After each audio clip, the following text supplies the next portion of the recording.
Big Buck Registry's Big Buck Deer Hunting Podcast, episode number 110. Dean Capuano with Swarovski Optics in deer hunting, Rhode Island.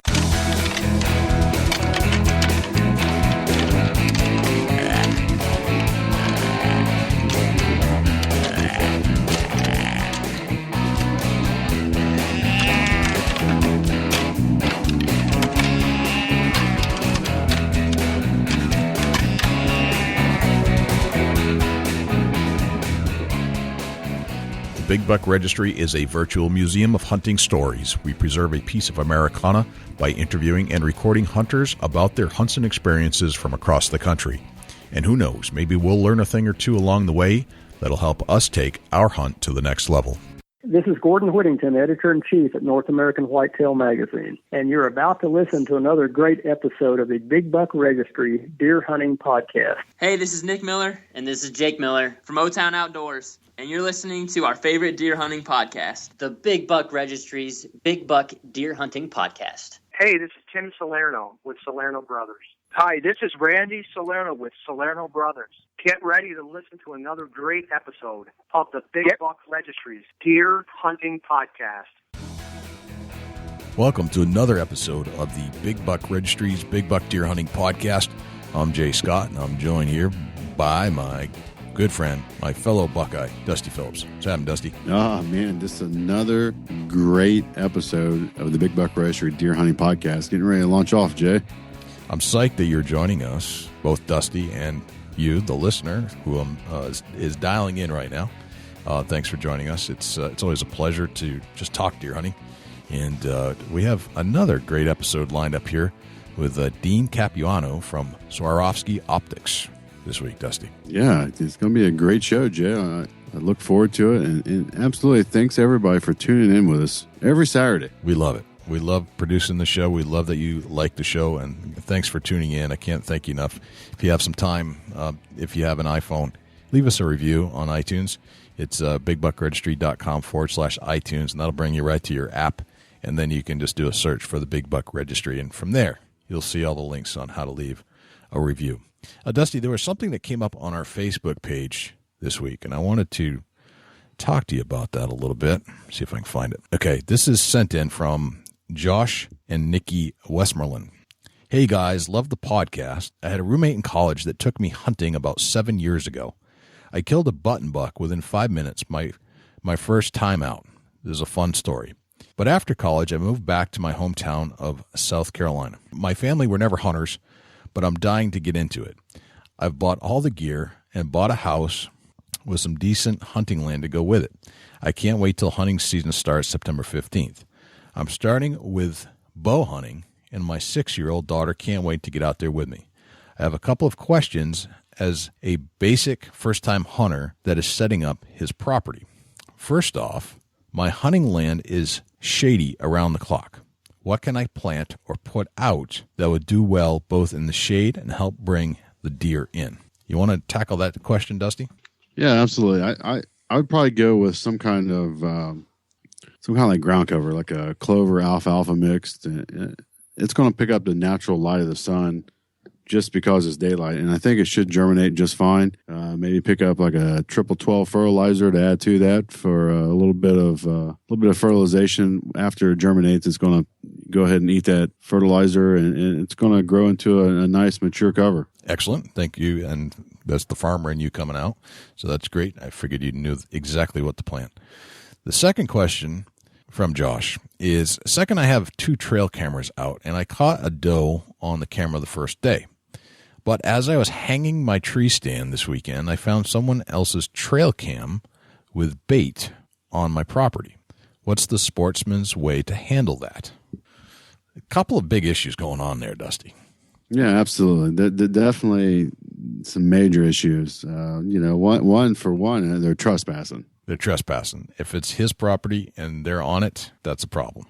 Yeah, absolutely. And it's one of them things where you got to stop and think a little bit, Jay. You got to think as the property owner, it's kind of disrespectful, and obviously you're irritated about it. So, but put all that behind you and be a good sportsman. Maybe kindly leave a note in a plastic Ziploc baggie and maybe stake it to the ground right where the corn pile is at, and asking that, or stating that, I come across your feeding pile and you are trespassing on my land. And any questions, leave your phone number and your name and tell them that you're the landowner, and go around it kindly to initially kick that off. That's exactly how I was going to answer that question. Leave a note, leave a phone number, give me a call. We'll talk about it. But this is my land, and you're technically trespassing. So please. Yeah, absolutely. And it's probably just 98% of the time, it's just somebody that don't know the boundaries, and they've crossed them, and right. A little note, get their attention. Maybe they'll call you and just let them know that they are trespassing, and that you don't appreciate it, and that you'd like for them to remove what they have on your land. And if it doesn't get removed, then you might have to take the next step. That's something you don't always want to do. But if necessary, you may have to, and hopefully don't get to that point that you can both be men and go on with your hunting season. Right, exactly. And if it's a new piece of property, there's a chance that somebody was just hunting it and didn't realize that it was a boundary thing, and nobody ever challenged it. So, oh yeah, absolutely. There's a whole lot of variables there, and it's easily done. It happens. It's going to happen. There's not much you can do about it. And being the new owner of it, that person may have had written permission prior years or verbally told that they can hunt there. Yep. So now it's just something that you're going to have to address and be professional about it. And that way you don't have no issues of things getting stolen out of your woods, and you don't want to get in that battle. Exactly. And that's how we would handle it, Josh. So thanks for the question. Josh finishes up by saying, I would love to hear you guys discuss these questions on the podcast. As a new hunter, I've already learned so much from you guys. Love the podcast and can't wait to send y'all a picture of a big buck. Doesn't get any better than that. So, Josh. Yeah, good luck, Josh. We wish you the best, and hopefully we helped out a little bit, and you can take your hunt to the next level. Absolutely. So if you have questions like Josh did, you can find us on Facebook, facebook.com/Big Buck Registry. Just leave it a post on the page there, or you can always shoot either me or Dusty an email, Jay or Dusty at bigbuckregistry.com. So, Dusty, let's move on and get Dean on the show, and let's talk about his whole story about how he developed a love for hunting as a young man, actually landed a job in the hunting industry kind of haphazardly through his sister, played some professional hockey, or was at least going that way, and ended up with his own TV show. Kind of an interesting story, and how he is promoting Swarovski Optics through a television show. Let's do it.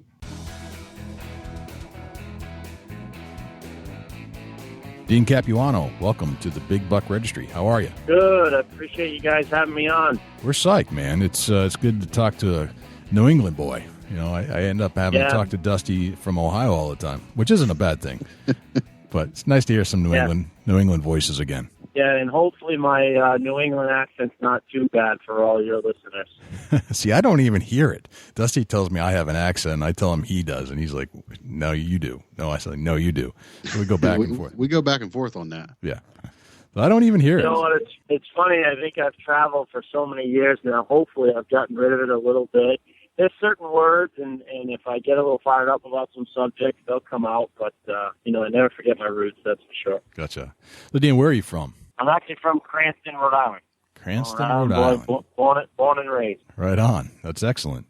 How old are you now? Oh, I just turned 43. So, I've been in the hunting industry 18 years. I got out of college, finished playing hockey, and doing all that stuff when I was about 27, 28. Wasn't sure what I was going to do, and the only other thing I had done for a long time was hunted and fished, and I thought, boy, I need to get a job in the industry, and it just so happens for us, the Optic was right in my backyard, and it worked out great. Gotcha. So what was life like as a kid in the 70s in Cranston, Rhode Island? In a lot of ways, I wish we could go back there. There was no social media. You could hunt and fish pretty much anywhere without too much of a hassle and not too many licenses experiences, but certainly different from today. But I grew up, Cranston is, Rhode Island's a small state, obviously, but we had some really good hunting and fishing, and I grew up in a huge athletic family. We all played hockey, and, when we went in the ice rinks, we were outdoors doing something, whether it was hunting and fishing. And I fished a little bit more when I was a kid just because I was so busy in the winter skating, kind of took away from the hunting season. But as I got older, I definitely learned more of an appreciation for hunting. Gotcha. I always think of Rhode Island more of a fishing state than a hunting state. I didn't even know if you could fit hunting down there in that little tiny state down there in the corner. Exactly. That little state that probably should have got tucked into Connecticut or Massachusetts at some point. But, no, I mean, obviously we've got huge saltwater fishing here and a lot of good ponds. So, yeah, you're absolutely right. The fishing is great, but we've got a lot of good whitetail hunting and the turkey hunting. I wouldn't say the turkey hunting in the 70s was great, but, as they started to put the turkey population, like I'm sure you've seen up in New Hampshire, back in the mid-'80s and late 80s. Yep. The last few years have just been phenomenal around here. And we kill good whitetail. I shot a 151-inch whitetail a few years ago, and I think he's like number 7 all time in the state. So, that 150 to 170, they're there, but they don't come along too often. Gotcha. Well, that's a good representation. I mean, 150 is nothing to sneeze at. And if you're doing it in a state that is, and New Hampshire is a small state, but Rhode Island's smaller. It's what's the smallest state in the nation, I think, isn't it? Yep, absolutely. The biggest little state in the union. Biggest little state in the union. There you go. So who introduced you to hunting and fishing growing up? My dad had a bunch of friends that owned a camp way up in northern Maine. And he was a big deer hunter growing up, and he was really the one that kind of led me down the path that I'm on today. And it's funny. In today's day and age, I just don't see that as much anymore. Fathers getting their sons into it. But I'm really thankful that I had that relationship with my dad, and he got me into really what ended up being a career for me. Gotcha. And I'm finding that to be more and more like that. And I take my son, and I'll be, pry my firearm or my weapon from my cold dead hands before I don't bring my son in the woods or out on the water. That's just the way it's going to be. Yep, absolutely. And I've got a 7-year-old daughter. Same thing. I want her to grow up in a world. She already owns a couple of rifles, and we haven't shot them so much because I still feel like she's a little bit young. But she's exposed to it. It's part of her lifestyle, and she's not afraid to speak up. Even in first grade, she's not afraid to speak up and tell people that she owns a gun. And it's a tricky thing nowadays with everything going on in society. But that's why I try to teach her the right way. And the gun needs to be locked up and all that. But definitely coming up in that world. Sure. So when did you get introduced to college, or not college? When did you get introduced to just hockey in general? Was that part of your lifestyle in addition to the hunting? Oh, yeah. Yeah, my whole family, we played a lot of sports growing up, but it ended up being a lot of us were exposed to hockey. I mean, I was probably on skates for the first time at 4 or 5 years old. And it turned out myself, my brother, and 2 of my cousins, we all got drafted by the NHL, so we ended up being a really big hockey family. And it's even a big part today, my cousin Jack is the only one that's left in the game. He's the head coach of the New York Islanders right now. So we're still involved with it as much as we can be. That's cool. That's pretty cool. So you had a real athletic family, too. And you had brothers, you said? Yeah. We got a brother and 2 cousins, and we all played quite a bit. Some other relatives as well. So, in the mid-'80s, early to mid-'80s, Rhode Island was a huge hockey state. It was, the high school I went to was ranked number 1 in the country for several years. So, from a little state, we've got the high school I went to, we had 20 guys over the last 15 or 20 years, I guess, that were drafted by the NHL. So it really became a hockey hotbed for some reason. And even in your state of New Hampshire and Massachusetts as well, mid to late 80s was just a huge boom for hockey after we saw the 1980 Olympic team win that gold. A lot of us kids that were 7 and 8 years old got into the sport, and that's all we wanted to do. Right. That's a good point. That's that was the right timing back then. It's interesting that Rhode Island became like a powerhouse. You don't really think of that these days. I don't think that much, although I guess Providence is doing pretty good. Yeah. And out towards Dusty's way, I think it was Miami of Ohio. Their hockey club's pretty decent these days, right? Yeah, they were actually really good when I was in college at Providence College. They were one of the better teams in the nation at that point. So we played them quite a bit. Gotcha. So growing up, you had brothers around. You must have had some competition. Did all your brothers hunt as well? Yeah, my brother. We've got several cousins that were all the same age, and obviously we were very competitive athletically. You know, I tell the story that some of our cellar hockey games were more competitive than anything I ever dealt with in college or anything else. And, you know, we used to come out of there bloody and, you know, but we all hunted and fished. You know, we left the ice rinks, and that was the first thing we wanted to do. So we grew up doing that, and we, you know, all of us, some of us are out of hockey now, and we still get to do it every day, and it's just awesome. Very cool. So where did you hunt and fish when you had time? Did you go just in Rhode Island, or did you venture out and throughout the New England states? Yeah, to be honest with you, growing up, before I got quote-unquote into the industry, most of my hunting was in the New England area. It was, you know, obviously in Rhode Island. I had a lot of friends in Massachusetts that had some good land to hunt, and then you know, even as I went through college and I had some friends up in New Hampshire and Maine, and my two cousins played hockey at the University of Maine, so a lot of it was done throughout New England, and I started to work at Swarovski Optic. Most of it was in New England. Okay. What kind of styles of hunting were you engaging in back then? You know, I grew up a whitetail hunter, a northeast whitetail hunter, so I sat in my tree stand and, you know, sat for long hours every day. And I got a little older, I might venture out, and as I got into bow hunting a little bit more, I prefer like the kind of the spot and stalk stuff. But, you know, it's funny, I went through a phase where that was all I did, where I kind of wanted to be on the move. But I think now as I get a little older, and as busy as I am, I love, you know, every year I'll take that second week of November off just to hunt at home. It's not even about getting a deer, to be honest with you, at this point. It's about going to sit in the tree stand and, you know, watching the sun come up and just kind of taking in the experience. I think I get, you know, maybe when I was 20, 22, 23, I didn't appreciate it as much. It was more about getting an animal. But I think as I've gotten older and appreciate the time off, I just enjoy that time in the woods more than ever. Right.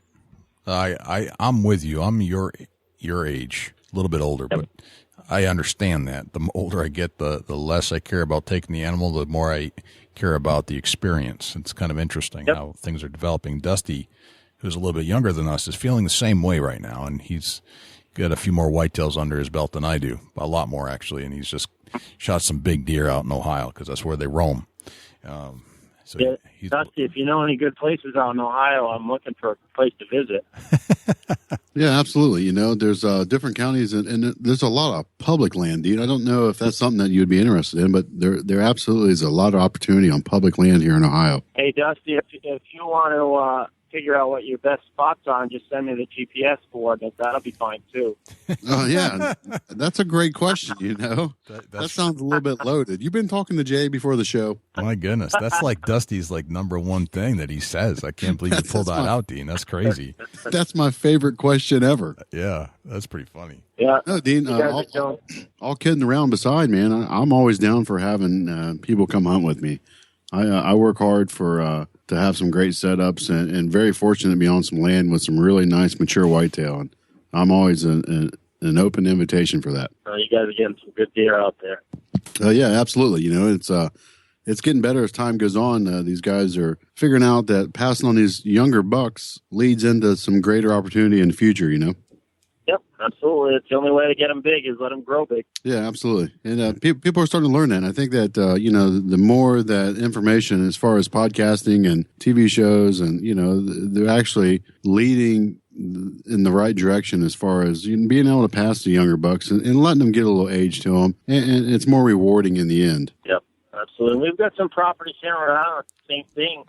You know, I never expect to kill a 170, but there are plenty of, you know, 120, 125-inch buck that are 3-year-olds or even 4-year-olds that, you know, when I take people hunting, I'm like, I know it's tough to pass. They look like a really good 8-pointer or a really good 9-pointer, but if they can just get them through the next year, they're going to be an awesome deer.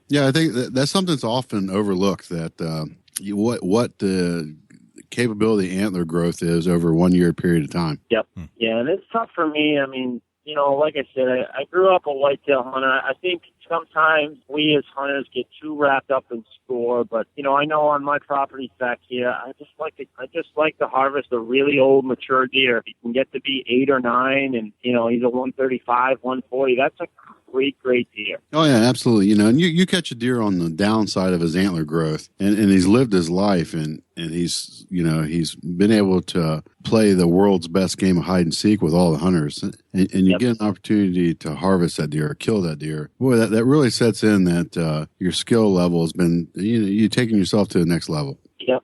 And what's amazing to me, I've really got into the trail cams the last few years, and the reason why I've gotten into them is more for my schedule, and the fact that I would rather spend more time working on the trail camera so that the actual time that I get to hunt, I'm picking the best spot to go. And I've got this one deer called Nemesis. I call him Nemesis because I've been after him for several years now, and I've probably got, 400 or 500 pictures of him, and maybe 3 of those pictures are in actual legal shooting hours. So it's just amazing to see how these bigger whitetails, when they get to be mature, how smart they are. Yeah, absolutely. The challenge levels are way greater at a mature age of a whitetail. You don't want, trying to word this right and not, be offensive, but a 2-year-old deer has more adventure, just like a young man. But a mature deer has the smarts of an old wise man that's been around for a long time. And by saying that, a 2-year-old deer is like an 18-year-old young man. He's adventurous and kind of wild and runs around and really not that he don't care, but his care level's down. Where the old man is wise and he's figured out how to make it and live off the land. An old mature buck, same way. That makes sense? Yeah, no, absolutely. And there's no question at this point in my hunting career, especially when it comes to my home state, that there's nothing better than catching up with a 7, 8-year-old, 9-year-old mature buck that just made a mistake. It's awesome. It definitely is. And I want to break that down a little bit. I may be a little off tangent here, Jay, but I want to get into that a little bit. Okay. When you say that that's awesome, tell us a little more about your hunting strategies for mature old whitetails. Yeah, and I think it's the reason why I've gone to trail cameras. I would rather watch these deer and figure out what they're doing, and it's like you said, some of those younger deer, they can be a little bit less challenging, but to really focus in on one deer, this deer that I call Nemesis, I've actually missed him a couple of times, but hopefully this year will be the year I finally connect with him. But the sense of accomplishment on an older deer like that that's maybe fooled you a couple times for me, I hunt properties that, yes, absolutely, I like meat in my freezer. We eat a lot of venison.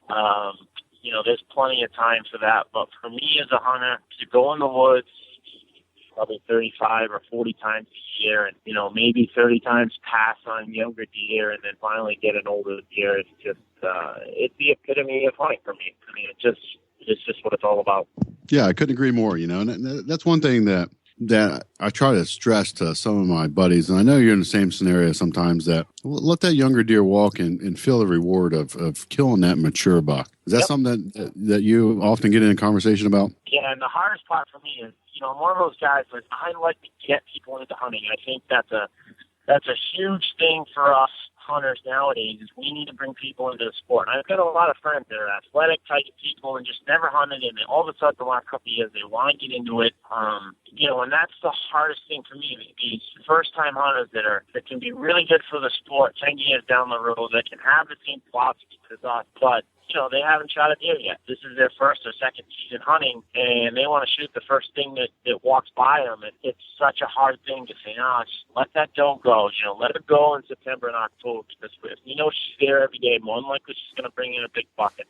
It's really a hard argument, because on the same token, a lot of buddies that I bring for the first time, shooting a doe, they'd be super happy, but, it clashes a little bit with my hunting philosophy where, let's take out the mature does that probably aren't breeding anymore, and let's let the young bucks kind of live and shoot the older ones that have kind of reached their potential, and then you got a chance at killing just a huge deer. But it's hard. You're trying to bring someone into the sport to, tell them hold off. And I've got family members that they've hunted their whole life, but, with life and everything else that gets in the way, they only get to hunt a couple times a year, and they get to stand, and they want to shoot the first thing that comes by, and I can't blame them because they want to fill their freezer. But, it's a hard argument to have. Right. That boils down to more of a veteran hunter versus a new hunter, and a little bit of management thoughts in your mind, and trying to keep your deer herd at the most best potential that it can possibly be. And you run into the guys that shoot the does first one they see, and it's a 2-year-old doe, and not realizing because they're not been in the seat long enough that old mature doe is going to bust them in the tree stand more likely than that young doe.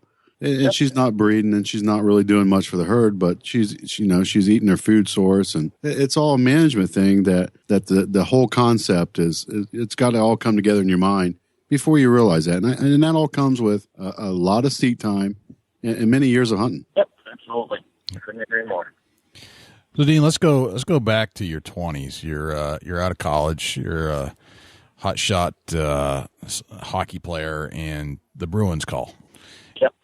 Yeah, what happened with me was I got drafted by them out of high school. So my senior year in high school, I got drafted and got offered a nice contract, but my father was pretty adamant. Said, "Hey, look, let's go to college. We've got a chance to go to college and get an education, and God forbid something happens, you got something to fall back on." And so I decided to go, and I had a great freshman and sophomore year, and at the end of my sophomore year, I had a chance at another nice contract, but we had a really good team at Providence College going into my junior year. I had a chance to win the national title, and about 4 games into the season, I got hurt, fractured my L5 vertebrae in my back, and that was definitely it for that season. And then, came back the following year, 10 months later, and was 3 or 4 games in and hurt it again, and, just never was the same after that.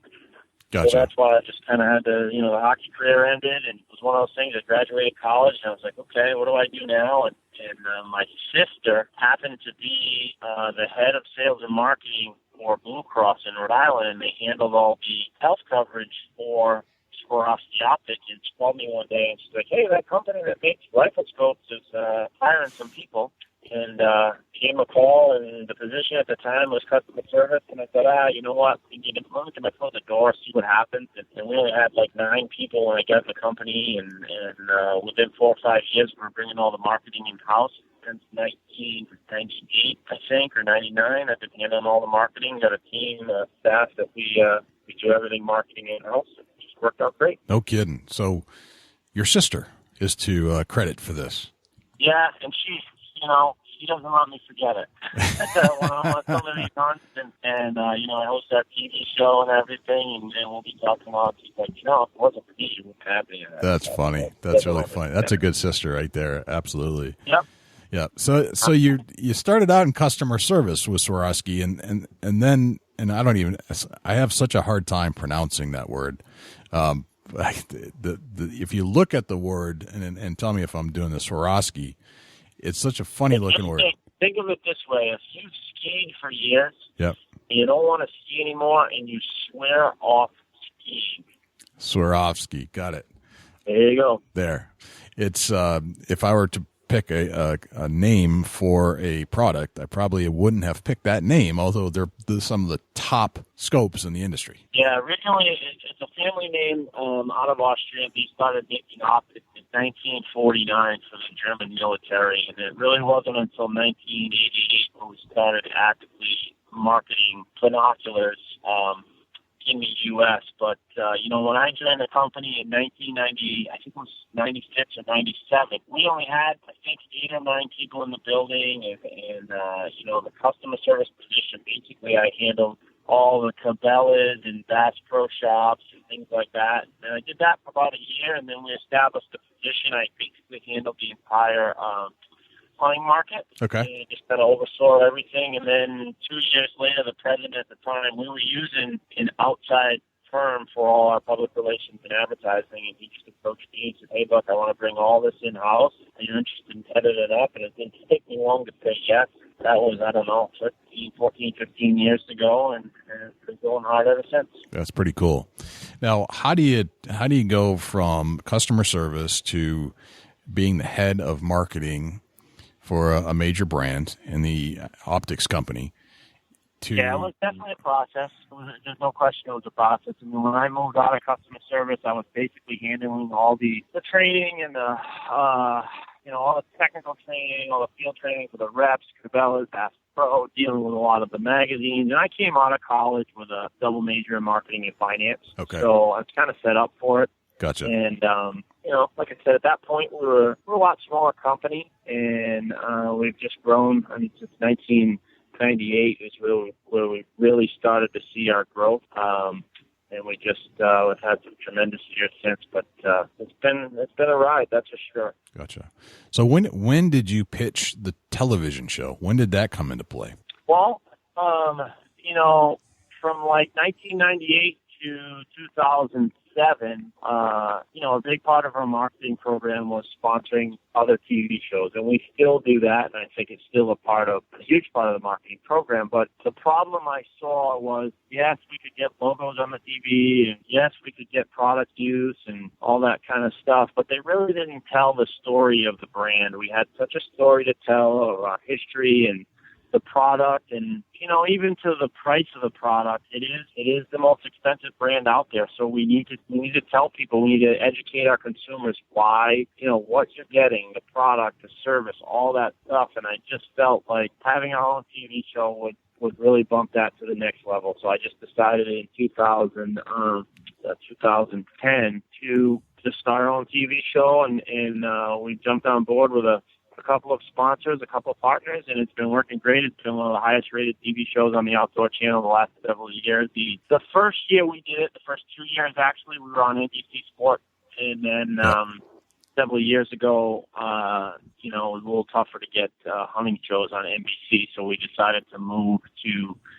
At that point, when we were on NBC Sports, we were both on NBC and the Sportsman's Channel. Yep. And when we moved off NBC Sports, we decided to go directly to the Outdoor Channel, and now we air on the Outdoor Channel and Wild TV in Canada as well. So it's been great. From my perspective, it's a lot of work. We've put a lot into it, but it really tells the story of the brand, and it kind of, for me, it takes a little starch out of our collars. I think, the average consumer looks at Swarovski and says, well, it's $3,000 or $2,500 for a pair of binoculars. So it definitely takes the starch out of our collar a little bit, which I'm a huge component of. Right. So what's the premise of the show? Let's talk about the show a little bit. How did you develop it? Like how did you decide what you're going to talk about? Yeah, for me, the show was always about, but I have a pet peeve with some of the TV that we have in the hunting community where they're so loaded with sponsors and buy this, buy that kind of stuff.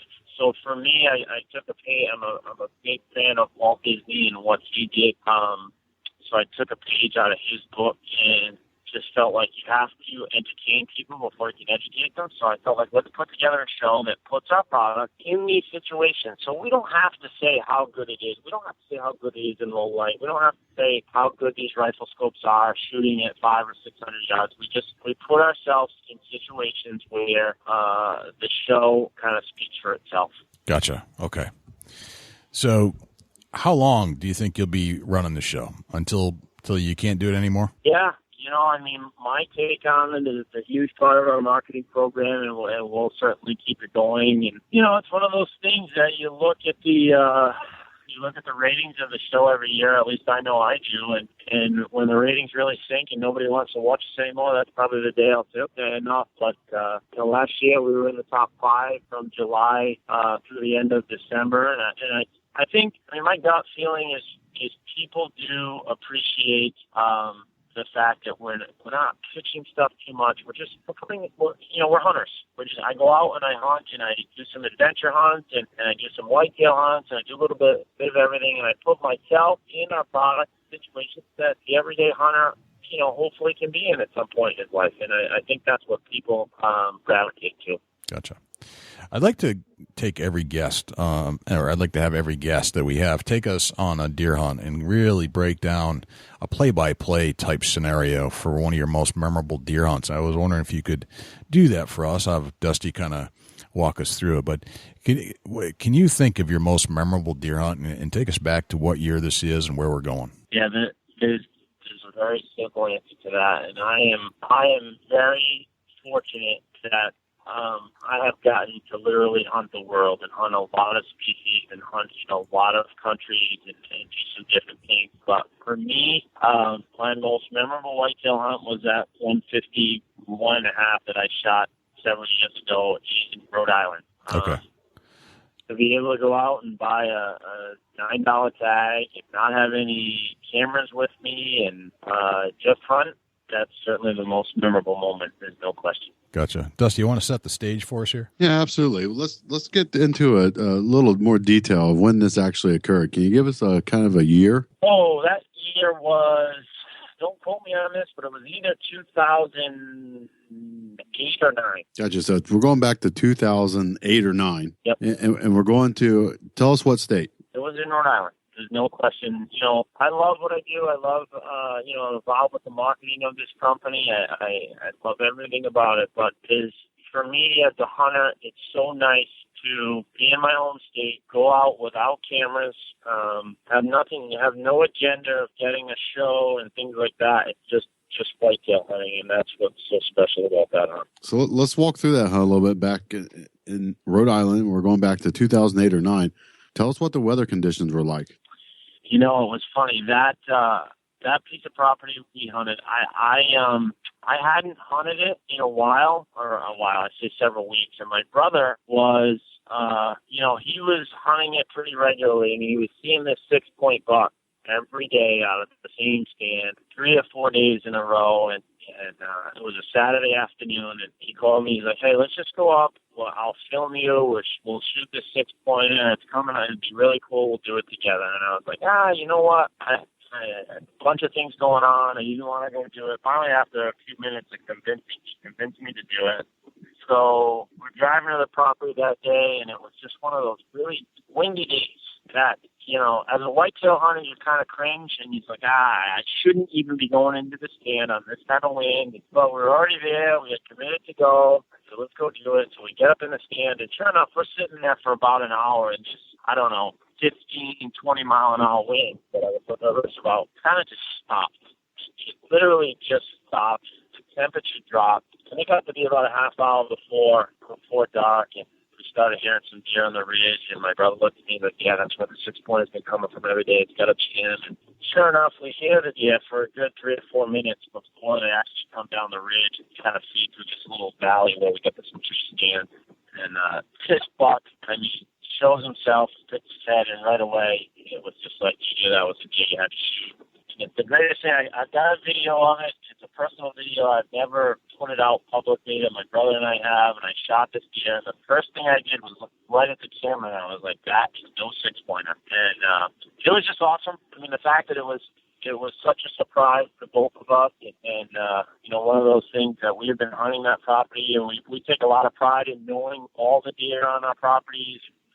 And we had never seen this deer. We didn't know he was there. And boy, when we walked up to him and that one side of the antler, I could see it right now like it was yesterday, sticking so high above the deer.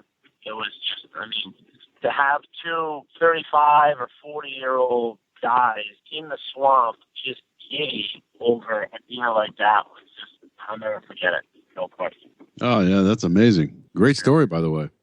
Yeah, it's head-on truth. It's just what it is. I'm fortunate to do what I do every day, and I get to hunt species that are just awesome. And there's a lot of them I wouldn't trade for anything in the world. But to have that experience with my brother and be together like that's what it's about. Right, absolutely.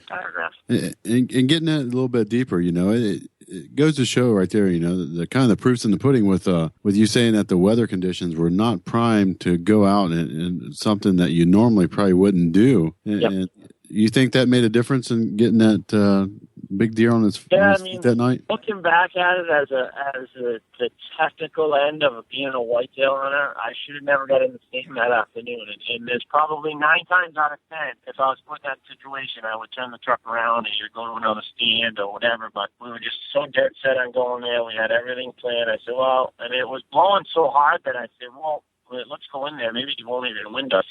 And sure enough, and I was sitting there just literally, those magical whitetail days that just flatten out and it's cold and it's November and the rut's on and you just know something's going to happen. Yeah, that's amazing. It just goes to show you to always go take that chance as long as it's safe.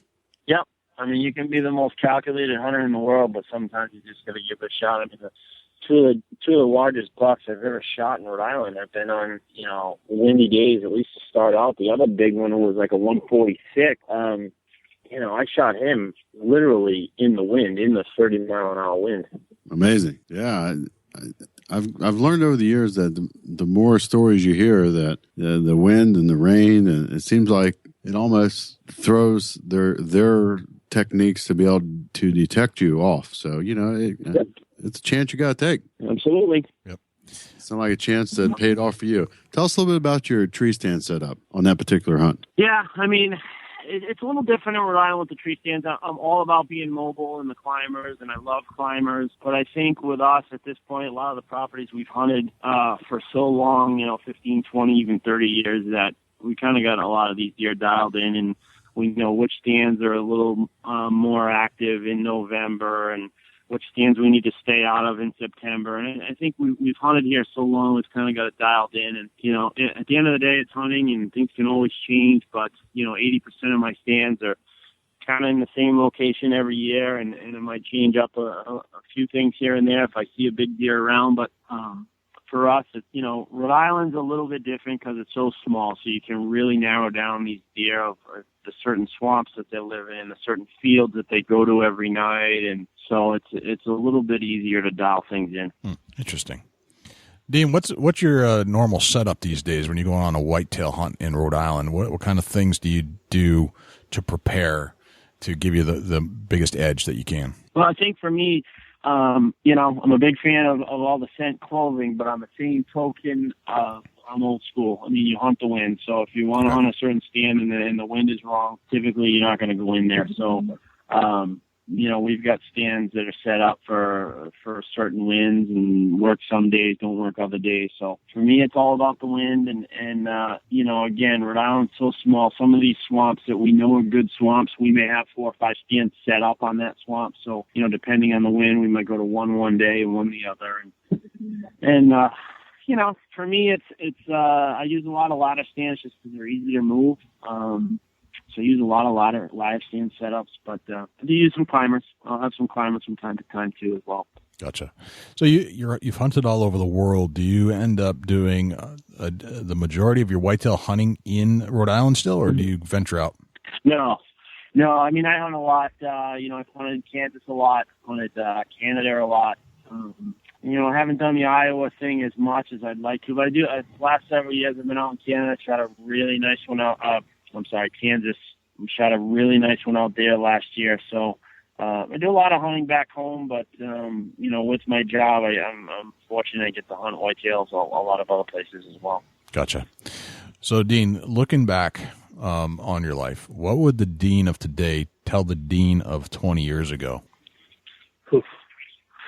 What would the Dean of today tell the Dean of 20 years ago? I think for me now, I enjoy hunting a lot more. I think when I was young, I don't know if I enjoyed it as much as I should have. I was more driven to do it because I think I got out of athletics and I had a certain mindset in athletics where you had to get better every day. And, I think when I first started being serious about hunting, it was always about getting better the next day and maybe shooting a bigger animal than I did the year before. And that used to frustrate me a little bit. But I think now I've learned a lot more to, just enjoy the moment. Enjoy hunting. It's great. If you don't see a giant, you're still seeing a lot of does. You're out in nature. You're out, you're doing what you love. You're not working technically. So, and for me, getting to travel the world and hunt, I try to take in every experience. And, I did my stone sheep hunt last September and certain things like that, I get very focused to want to shoot an animal because you don't know how many times in your life that you're going to get the opportunity to do that. But also I took a lot of time to enjoy that hunt and just, take in the whole experience. Gotcha. So I think, in a nutshell, I would tell myself to, not be so wound up tight and enjoy every step and not be so focused on the end result. Gotcha. That's a good one. So if you had a favorite hunting book, what would it be?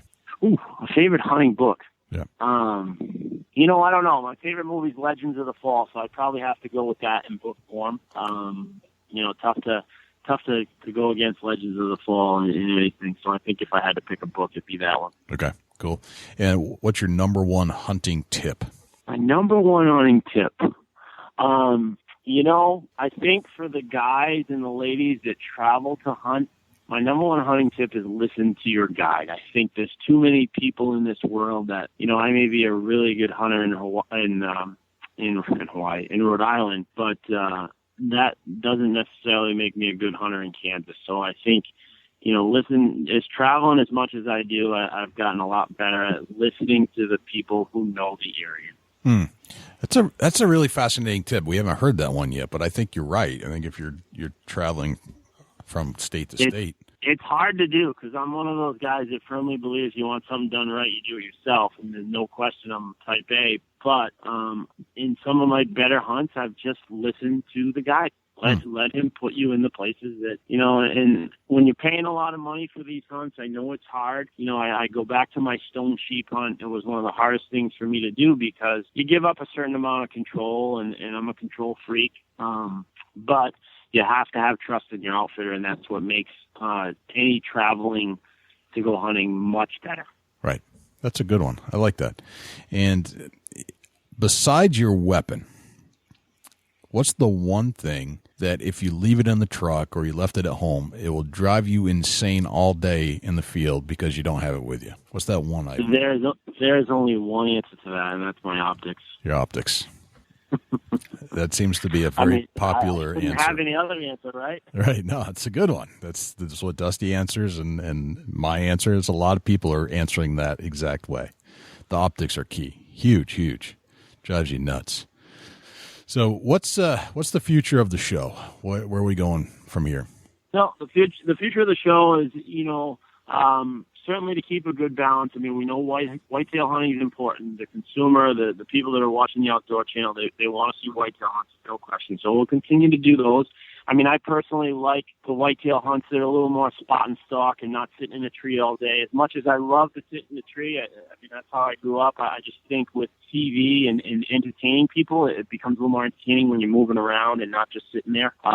So we'll continue to do that. And then the show itself, I like the adventure hunts. I like the cultural hunts that kind of adds a little bit more to the hunting flavor, maybe different cultures, maybe exposes hunters in the U.S. to different customs, to different ways to hunt throughout the world. I think that makes us better ambassadors for our hunting community, just to see how other people do it, whether they believe it's right or wrong. At least you're exposed to it. So I think we'll continue to do that. And I work for a company. We're very visible in the hunting community. That we have a lot of pressures right now with whether it's, lion hunts in the news or, politicians against guns. So I think we all need to become better ambassadors. I mean, I'm a gun guy. I'm a proud hunter. I believe in what we do, but I also think we can get a lot better at delivering our message to we're really good at delivering the message to each other. I just wonder sometimes how good we are at delivering the message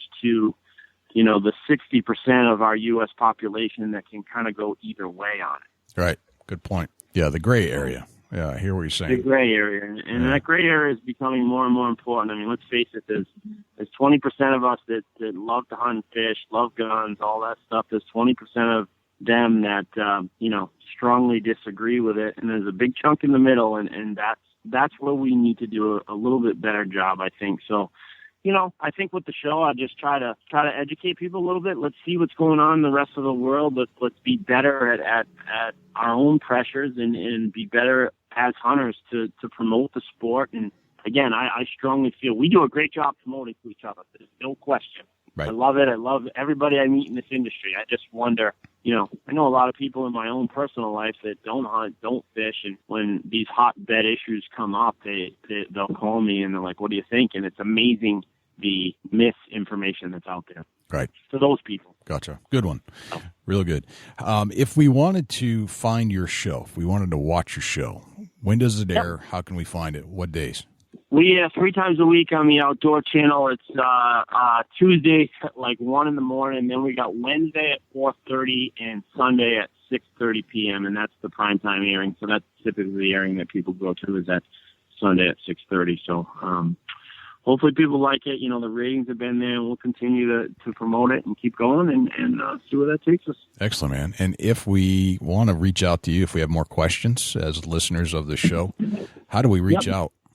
To be honest with you, the best place to get me is on Instagram. I'm a big Instagram guy, Dean Capuano. On my Instagram, certainly anybody can reach me through the Swarovski website at www.swarovskioptics.com. And those are probably the 2 best places to get me. Awesome. Dean, this has been a pleasure. I can't thank you enough for being on the show and kind of telling us your life story and how you got where you are today. It is fascinating that, how you're, thanks to your sister, you're now doing a TV show. So thanks, sis. But thanks for joining us. Just don't tell her I'm overly happy with it. I'll send her the link to the show, and she can hear it from your own voice. How about that? Yeah, exactly. That's perfect. Awesome, Dean. Thanks for joining us. Okay, sounds good.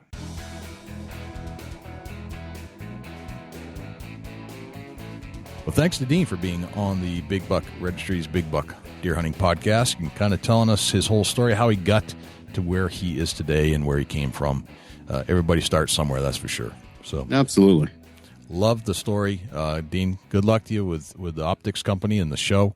We're following you, and if you ever need anything from us over at the Deer Hunting Podcast, just let us know. Dusty, do we have a Chubby Tines tip of the week this week? Absolutely. And I'm going to get into something that over the years I've just naturally picked up and learned on my own, and I'm going to share this. It's something that I keep not really to myself, but I try to express it in a professional way that you understand. Everybody picks up new land, and a lot of people are hunting some land that they've had for generations. Let the whitetail buck tell you his story. That makes sense to you, Jay? I get that. I do get that. And that it's something that's really hard to explain, and I'm not going to get into full detail, but once you figure out how to read that buck story and what he's doing and where he's traveling and where he's living and what he's eating, if you can process all that, man, it really makes a difference in your success rate. It does. Know them better than anything you really know in a lot of ways. You just want to study them, become a student. Yeah, absolutely. Just, once you figure out how to read and learn and acknowledge what that buck's doing, man, it really, and it takes years. And that's something that, that it's a lot of time, and it's something that you really can't explain. You just need to be in the woods, and it'll all be like a Rolodex of information once you figure it out. Yep. You got to learn their habits. Yeah, they'll tell you their story. They'll tell you exactly what all day, every day. And you just got to be able to read the woods and read the environment and read the tracks, read the scat, read the rubs, read the water crossings. And it's all a story that'll tell itself. When I walk up to a creek, is the deer actually stopping here and eating, or are they just traveling through? Right. And you can tell by the way that their hooves are hitting the bank. If they're just passing through, they're going to be real deep inset hoof marks leaving the bank because they're on the trot. Right. If they're walking out of the water after they've had a comfortable drink, they're calm passing through there's going to be slide marks where them deer just try to get some traction walking up the hill. Right. Just little things like that you stop and, that's just something simple that I can pass along. And it shares the information, and you're able to read the map of what they've done when they cross that particular creek. Yes. If there's a lot of slide marks and there's, a lot of activity right there just at the start, the basin of the creek going up the side of the bank, that deer is just easing out of there. They're comfortable crossing there. They're not on the run. They're not moving through the area quick. And that may be somewhere that you can potentially have a beautiful scenery hunt and be real successful on that creek crossing because they're comfortable. It's a natural zone for them to cross at. Yeah, the story's in the details, and don't just bypass the story. Take a close look, digest it. It's think all right. about it. It's all right in front of your right in front of your face there. If you just stop and process everything that you're looking at, right. A lot of clues right before your eyes. You just gotta figure out what it means. They'll tell their story. You just got to be able to read it. That's right, exactly. So, Dusty, where can we find you when you're not hanging out with me here on the mic? Facebook.com/Chubby Tines Outdoors. Facebook.com/Chubby Gobbler. You can also reach me on Instagram at Chasing Antler. And you can also shoot me an email, dusty@bigbuckregistry.com. Jay, when you're not hanging out with me, where can the people find you at? You are a social media hound, Dusty. You are everywhere. That is so cool. I am also just about everywhere. And you can find me on Facebook, facebook.com/bigbuckregistry. We're on Twitter, twitter.com/bigbuckregistry. If you'd like to subscribe to this show, bigbuckregistry.com/iTunes if you have an Apple device, or you can go to bigbuckregistry.com/G app if you are on some kind of an Android or Google device.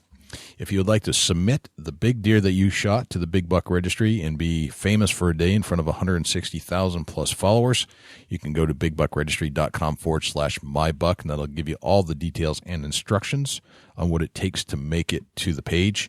And if you have an email question for me or Dusty, it's jay.or.dusty@bigbuckregistry.com. Don't be scared to ask, people. We want to hear from you. We do. We want to hear from you desperately. And we'll try our best to give you a straightforward, honest answer and try to, to acknowledge the question as bestly and answer it as thoroughly as we possibly can. That's why we're here. Absolutely. That's why we're here. And we're getting more interactions. We're getting more people coming on board and asking questions and opening up and telling us about their deer hunting strategies, their stories, asking us questions about the new hunters asking us questions about how to do certain things that we probably know, or if we don't, we know somebody that does, that kind of thing. Yeah, absolutely. We've been real fortunate to have some great experiences in our hunting careers, and we're very informal and willing to pass along information that will take your hunt to the next level. It's just something that don't be scared to ask. We've had some incredible guests who know a lot more about deer hunting as a collective than any one individual will know for sure. And that's why we're doing this deer hunting podcast, to share with you all the knowledge that multiple people have and hopefully make you a better hunter down the road. Yeah, absolutely. Jay, just think about if we put all the guests together that's been on the show, how many years of experience do we have here to offer? It's insane. It would be hundreds of years. Absolutely. Probably even thousands. We definitely got information available, and we have resources to contact if there's something that we cannot answer. But likeliness to stump us, pretty slim, but we'll try our best. Right. We do. And we've got some experience. We certainly have learned a lot over the last few years from other people, so I'd be surprised if we could get stumped. But then again, I always learn something every time I listen to somebody else talk about deer hunting. So never-ending cycle of learning. Well, Dusty, this has been one heck of a show. Again, my friend, it's always a pleasure hanging out with you for an hour and talking deer hunting. So likewise. Thank you for that, sir. Well, I'm Jay Scott. I'm Dusty Phillips. This is the Big Buck Registry's Big Buck Deer Hunting Podcast. See you next week. Can't wait.